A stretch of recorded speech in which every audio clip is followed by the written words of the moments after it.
The mic is all yours, Tammy. Okay, good morning, everybody. Thank you for joining us this morning. This is the last of our leadership speaker series for the school year. And today we are proud to feature the president of the Stratton Foundation.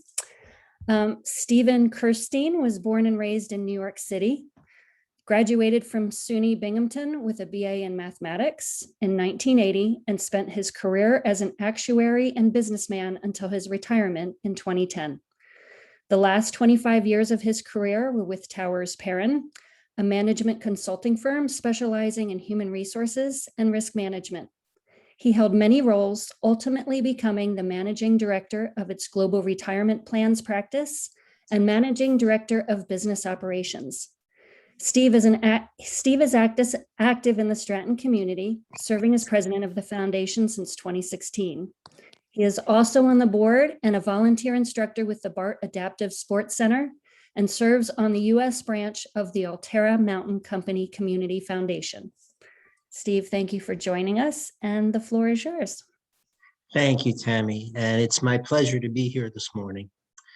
Let me tell you a little bit about myself beyond all those kind words from Tammy, just to give you a little bit of background about how I grew up, and then we'll go into today's topic, which is lessons that I've learned throughout my career regarding leadership.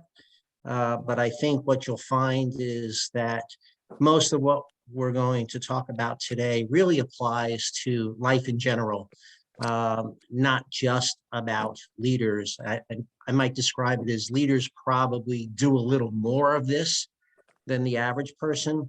But other than that, downstairs, I think there's some good life lessons here. But first, a little background about me. As Tammy mentioned, I was born and raised in New York City.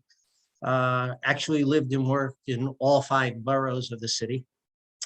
When I was very young, toddler, let's just say my family didn't have very much. I had parents that had a bit of a rough go of it in terms of their marriage. My father was somebody who wasn't always present, and we didn't have very much when I was a young child. The one thing that I did have, which I think served me extraordinarily well, is I had a mother who was just so set on her children getting a good education. The thinking was that to have a better life than she did, we needed to get a good education. And she instilled that in both my brother and me from a very early age. We went to New York City public schools. I was always pretty good at math. I actually took an exam to attend a high school, Stuyvesant High School, that specialized in sciences and math. Was fortunate enough to get in. And then, as Tammy mentioned, I went to SUNY Binghamton and graduated from a state school.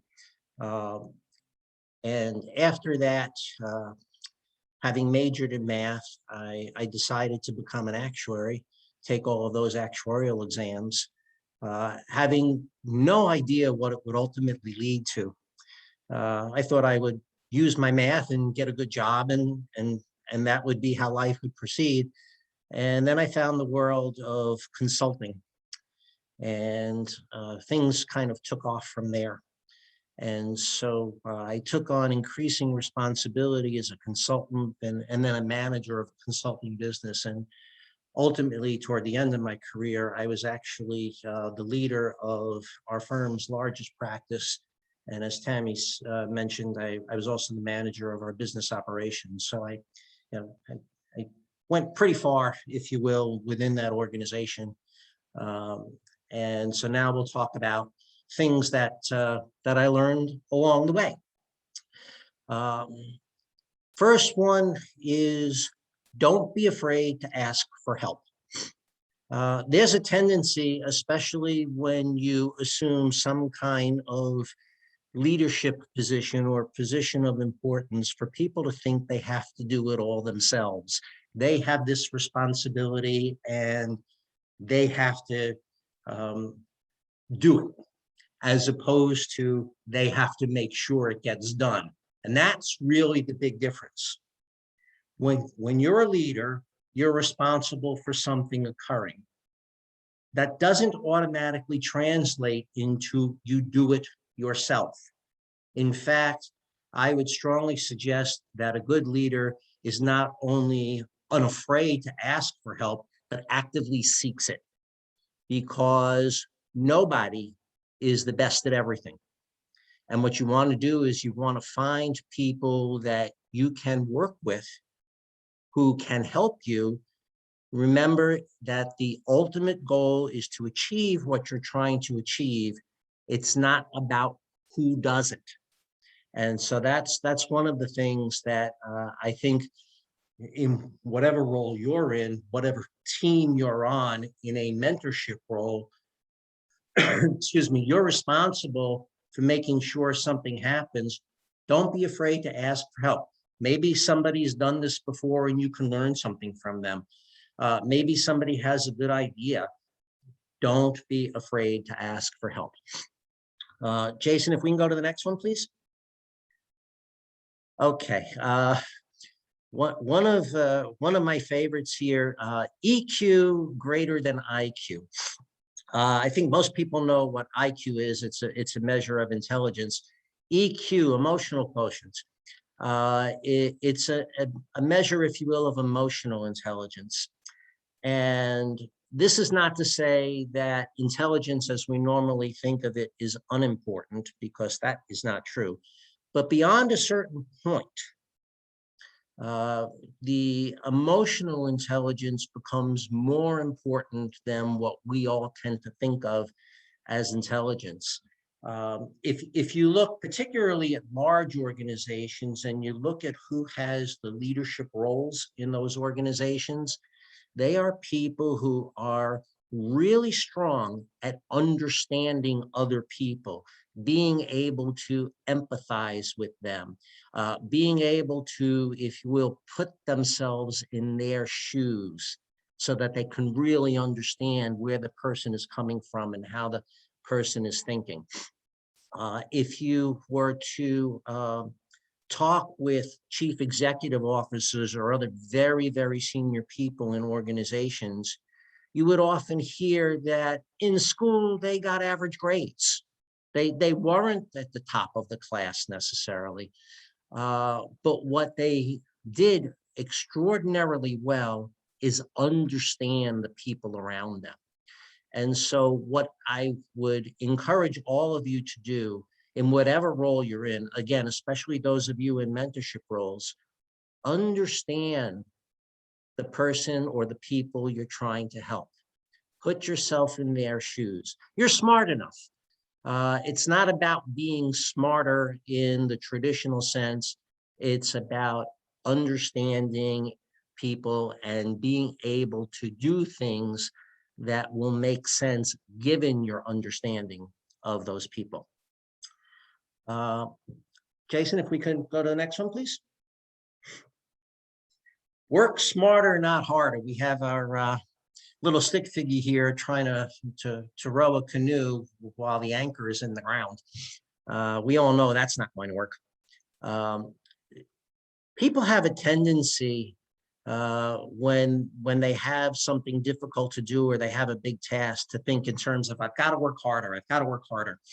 And sometimes that's true. But putting in more effort without giving it the proper thought usually doesn't get you as far as thinking about what you're going to do, having a good plan, and then executing that plan. And so even in your own lives in high school, if you think about it, when you have a lot to do and you just start doing without thinking about how to organize it, how to prioritize, in what order you should do things so that it will make the most sense, you probably aren't going to get the result you're looking for as well as if you do that planning. Planning is a big part of working smarter. And so I would encourage all of you to think in terms of not just working harder, but really being thoughtful about how you go about things and how you plan things. And what I've seen is people who take on leadership roles are really good at coming up with the plan before they get too far down the road in terms of execution. Usually pays pretty good dividends. Jason, if we can move on, please. All right. One of my favorites, and this will tie back to something I said earlier about IQ. The leader is rarely the smartest person in the room. In fact, I would argue a good leader does not want to be the smartest person in the room. When I ran our retirement consulting practice at Towers Parent, think of it as I had a leadership team for the practice. We had 1,500 people around the world. So we had some geographic allocation. We also had some specialty areas. So we had leaders in terms of some technical specialty areas. Think of sitting around the table, and this is a group leading the business, and somebody's got to be at the head of the table. That person happened to have been me. But I will tell you that most of the people around that table were smarter than I am and were better at their particular area of expertise. They knew more about their particular area of expertise than I did. My role was to make sure that I was able to put the right people into those jobs because they were the best at it, and to get the team to work together to accomplish the common good. That's really the role of a leader. If the leader thinks that the leader has to be smarter than everyone else in the room, it creates a very different dynamic. And one that, in my experience, is not likely to produce the kind of results you're looking for. And so think in terms of how do I get the team to perform as best as it can? What do I need to do to make that happen? I don't need to be the smartest. I don't need to be the best at everything. I want to be surrounded by people who are really good at these things. And I want us to figure out how we all work together to accomplish the common good. And if you think about that, especially for those of you who are about to finish high school and go on to college, one of the things I think you'll experience in college is you'll work more in teams, you'll have group projects. And how do you actually accomplish what you need to accomplish for a group project? And it's not about you being the smartest person on the team. It's about getting everybody on the team to pull together and taking advantage of the strengths that each person brings to the team. Somebody will be the leader and somebody will help put it all together. That's really the leader's role, as opposed to being better than everyone else. If we can move on, Jason. Basics count. Please and thank you really are magic words. You probably heard that since you were 2 or 3 years old. It really does make a difference, especially when you're the leader, when people look up to you in a leadership role. What I have found is you get a much more positive reaction from people when you treat them with respect, when you are polite, when you say please and thank you, even though in conventional society, people might say, well, you don't have to do that. You're the boss, you're in charge. I actually think it's more important when you have those kinds of roles to be respectful, to say please, to say thank you. One of the things that I always try to do in terms of treating people with respect is if I know their name, I use it when I address them. no matter what the role is that they're playing. So for example, if you're in a restaurant or you walk into some kind of shop and a person is wearing a name tag and you're going to ask them for help. Yes, you're the customer, and they're there to serve you. But think about the kind of service you're going to get if you address the person by name, you treat them with respect, and you say, please. It really makes a difference. When you're in charge of something, when you're the leader of something, think about how all the people on the team that you're responsible for are going to react to you if you treat them with respect, if you say please and thank you. For those of you who are mentors, same thing. You're a mentor, you have a mentee. The way you speak to them, the way you treat them, when you're trying to help them and you're trying to get them to listen to you, if you treat them with respect, think about the response you're going to get and compare that to what happens if you don't do those things. I think you'll find that you're going to get a lot further if you remember the basics. Jason? I put this one in the category of just one of the facts of life.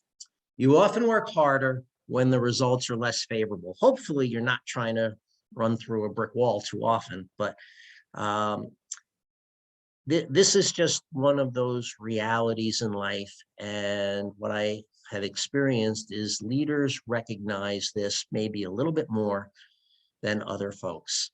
I remember a couple of very difficult years in my business career in terms of our firm's overall results.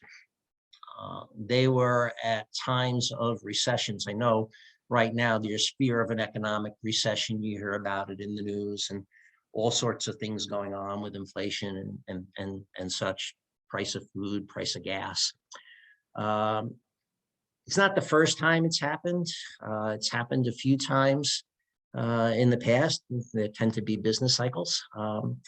There were two times in my career in particular, in 1991 and then again in 2008, where there were very severe economic recessions.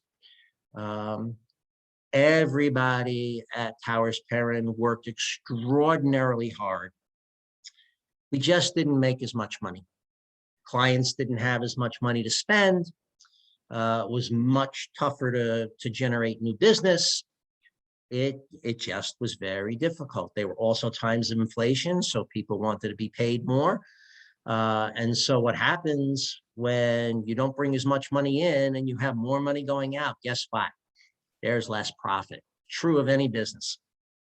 And as I look back on my career, I will tell you that the 2 years that I worked the hardest were in 1991 and 2008. And I think the logic is pretty simple. You know that if you don't work as hard as you possibly can, you're not going to be happy with the results, given the situation, which you can't control. So you work as hard as you can, but at the end of the day, the results still aren't what they are when everything goes well. Think about it as a student. When you have a subject that you find easy and you can get A's, and that doesn't mean you don't work hard, but maybe you don't have to work quite as hard as you do in the subject that you find extremely difficult. You have to study harder. You don't necessarily get all the concepts right away. You work harder. And you probably don't get an A in that class as often as you do in the classes that you find easier. So you work harder, and yet the results are less favorable. It's just a fact of life. What I would say is leaders recognize this. They understand it. And I'll go back to some of the earlier things we said, especially about EQ being more important than IQ, if you recognize this and you empathize with the people around you who are going through this, that really helps in terms of playing a leadership role. If we can move on, Jason. Another fact of life. You're right. So what? There are times where you don't have control. You can always control your own actions, but you may not be able to control an entire situation. You may think you are absolutely right, and you might even be correct, but sometimes it just won't matter. How many times have you said to yourself, this isn't fair? And you're probably right, but you don't control it. You have 3 exams on the same day, 3 different classes, 3 different teachers. You don't control the exam schedule, but you've got 3 exams on the same day, and now you've got to figure out how to prepare for them. You're right. It's not fair. Somebody else who only has 1 exam today, 1 exam 3 days from now, 1 exam 2 days after that, it's easier for them to do well. True, but you can't control that. So understanding what you can control and what you can't control is really what this is about. And so being right in and of itself doesn't necessarily change things. Doesn't mean you want to be wrong, but being right is only going to get you so far at times. What you can control is how you react to the situations you're in. You're right, it's unfair. Okay, what are you going to do about it? And if you dwell on you're right, it's unfair, you're not going to get very far. But if you spend your time thinking about, okay, this is the situation I'm in, what can I do about it? What can I control? Then you're going to get a lot further with whatever it is you're trying to accomplish. If we can move on, Jason. One of my favorites. If any of you have studied economics, you've probably seen this definition. This is a quote from a famous economist named Paul Samuelson, who, when I was in school a long time ago, he kind of wrote the book that we all use to study entry-level economics. The allocation of scarce resources among alternative uses. That's what economics is. There are all sorts of resources which are scarce. The scarcest resource of all is time. There's a finite amount of time. There's 24 hours in a day, 7 days in a week, 365 days in a year, and nobody can change that.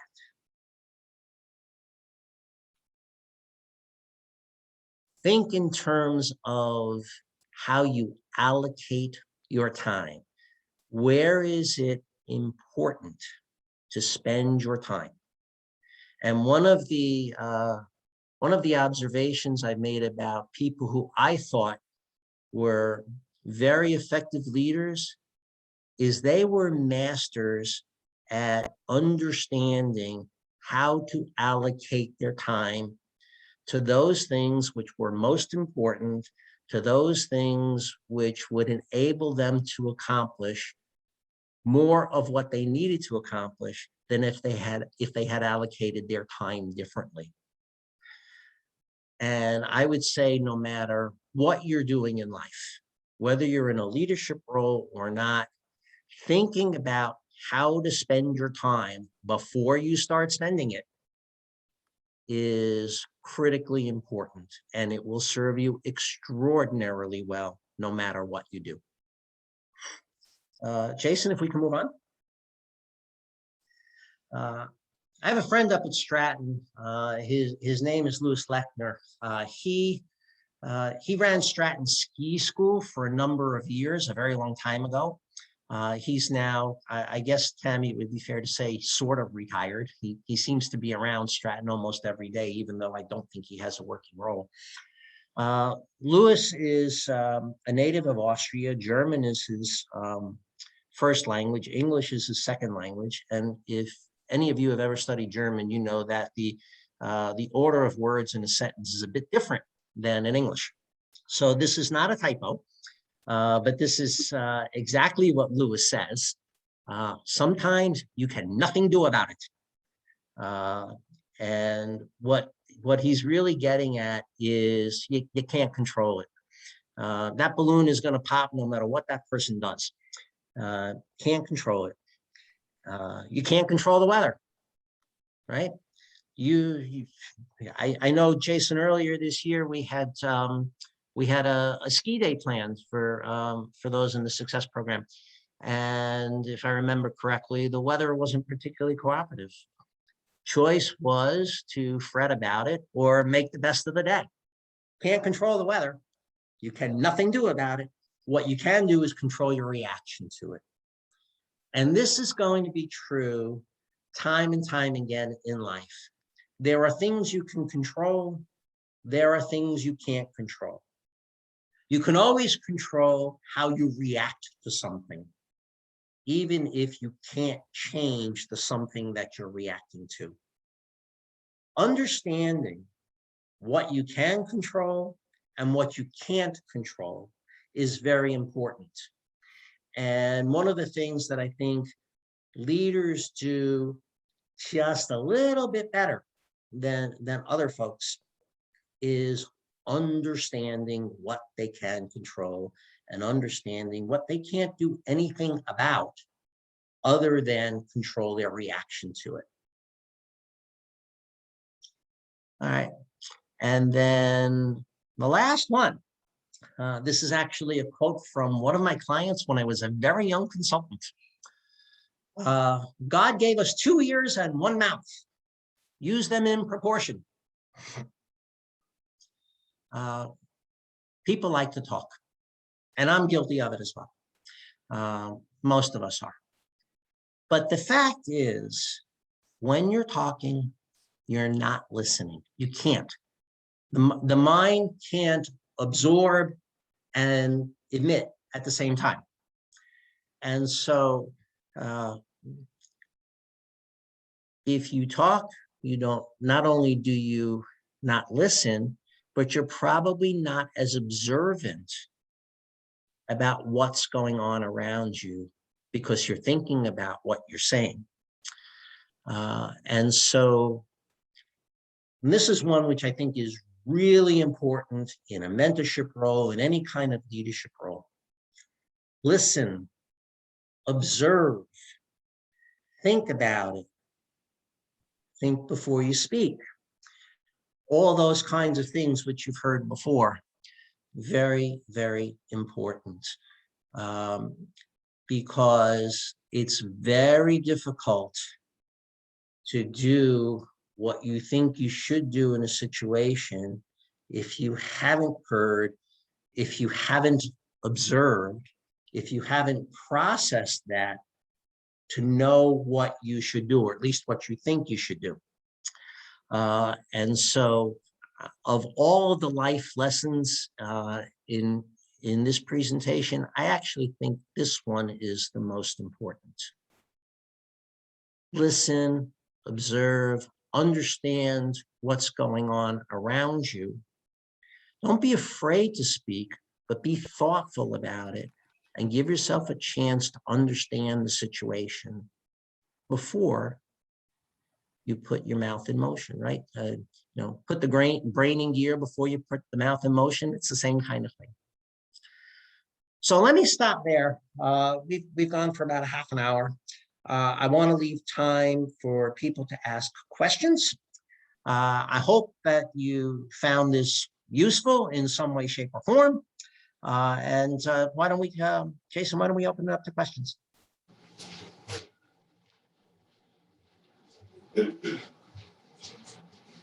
I'd ask the students in the classroom there if someone can unmute the. We're unmuted.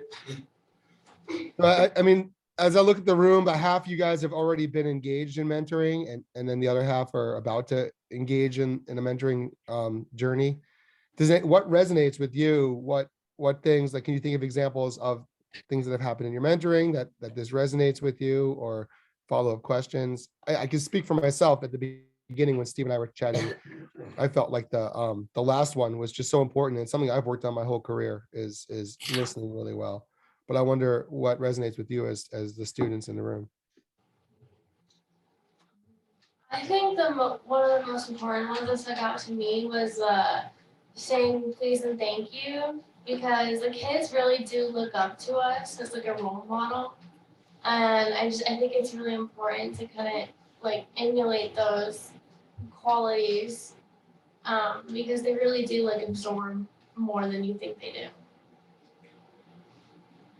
I really liked the you don't have to be the smartest to be the leader. I really like that one because I thought it made me realize, like, in the past, like, being a leader seems pretty scary because you feel like you have to know everything and like you have to be able to help everyone with everything. But it was a nice reminder to realize, like, the reason you're the leader is to bring everyone together so we can all use our ideas, and it just doesn't have to depend upon you. You just have to keep everyone together. I really liked that reminder. Steve, Hey, what really Steve, a stuck out?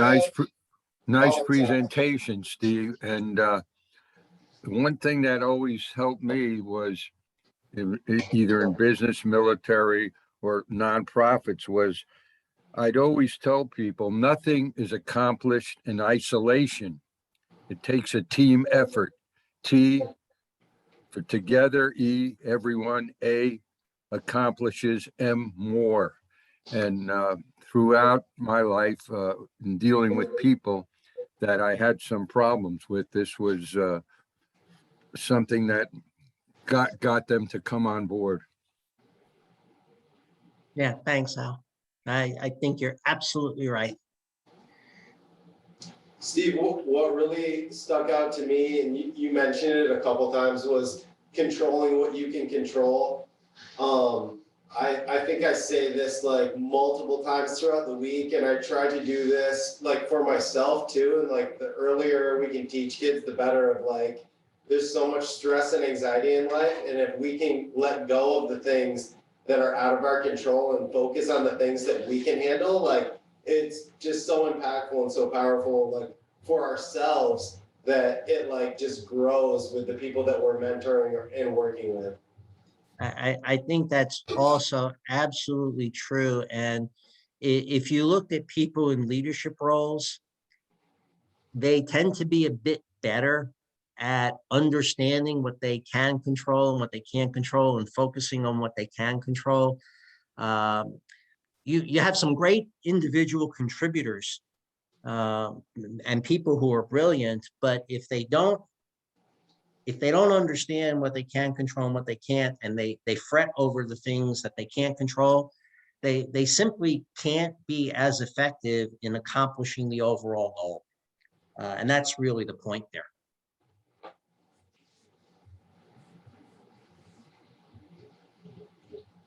Hey, so I get my license in a couple months, and I'm just kind of wondering about like when it starts, because I don't really want to like have my parent be like drop me off there and like I don't know. So I was just like wondering when it starts, and like the time commitment. To the mentorship, Ben, we'll talk about the mentorship in the interview next week. Next Wednesday morning, we have the interview, and we can answer those questions then. I want to keep this, if we can, focused specifically on some of the topics that have been brought up in the presentation today, if that's okay with you. Okay. I'd like to say that I felt like Steve was talking directly to me the entire time. Steve is an amazing leader to me personally. And I'd say to the kids that, you know, I've been in my position for 10 years, and this is really the first year that I've had a staff. And my leadership role kind of changed. And I just want to tell everybody that you can learn to be a good leader. Some of these things that Steve talked about are natural. If you're naturally empathetic, if you're naturally a good leader, but you might not be good at time management, you can learn to constantly improve yourself as a leadership role and in your leadership role. And that's one thing I have definitely learned directly from Steve. Well, thank you, Tammy. It's try to help.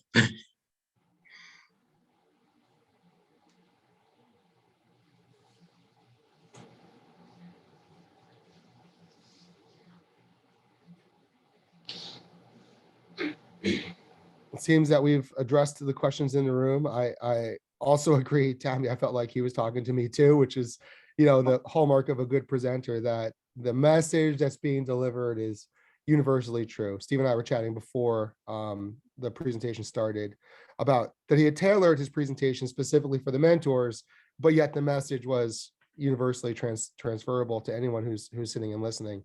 Even if they're not in a leadership role, I mean, being in an official leadership role is different than all the little leadership roles you take on in your day-to-day life. You might be a leader in a small group project, you might be a leader on a sports team or in your household. But I really felt like he was addressing the very lessons that I've been learning over my career and that I'm trying to work on personally. So I really appreciate that. If there's no other questions, though, we should probably wrap up the conversation at this point. Steve, do you have any other words in closing that you'd like to share? Just that I would encourage everyone, and I think to some extent you and Tammy are saying this, and Al Felden as well. While I did have the mentorship role in mind when I thought about what I would say this morning, I really do think that all that we've talked about this morning applies generally in life. Maybe specifically to leadership roles, but just in day-to-day life, that things like understanding others and treating them with respect and knowing what you can control and what you can't control.